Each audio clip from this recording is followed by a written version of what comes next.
అకాల వర్షంతో పంటలు దెబ్బతిన్న రైతులను రాష్ట్ర ప్రభుత్వం తక్షణమే ఆదుకోవాలని బీజేపీ సిద్దిపేట జిల్లా ప్రధాన కార్యదర్శి విభీషణ్ రెడ్డి డిమాండ్ చేశారు.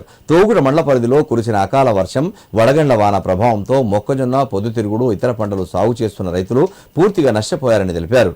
జరిగిన పంట నష్టంపై అధికారులు వెంటనే సమగ్ర నివేదిక తయారు చేసి ప్రభుత్వం దృష్టికి తీసుకెళ్లాలన్నారు. నష్టపోయిన రైతులకు తక్షణ పరిహారం అందేలా చర్యలు చేపట్టాలని ఆయన కోరారు. సిద్దిపేట జిల్లా తోగుట మండల కేంద్రంలో బీజేపీ కార్యాలయంలో నిర్వహించిన మీడియా సమావేశంలో ఆయన మాట్లాడారు. నిన్న జరిగినటువంటి అకాల వర్షం వల్ల ఈరోజు అనేక మంది రైతులు పంట నష్టపోవడం జరిగింది.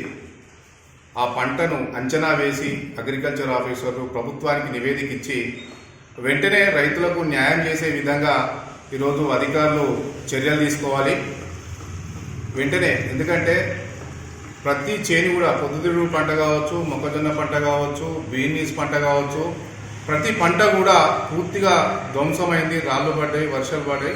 కాబట్టి ప్రభుత్వం వెంటనే దీని మీద చర్యలు తీసుకొని ప్రాథమికంగా ఎంక్వైరీ చేసి రైతులకు న్యాయం చేసే విధంగా ప్రభుత్వం వెంటనే చర్యలు తీసుకొని సహాయం చేయాలని చెప్పేసి భారతీయ జనతా పార్టీ తరఫున మేము డిమాండ్ చేస్తున్నాం. వెంటనే అధికారులు గ్రామాలలో తిరిగి పంట అంచనా వేసి వారికి న్యాయం చేయాలని చెప్పేసి సందర్భంగా మేము ప్రభుత్వానికి సూచన చేస్తున్నాం.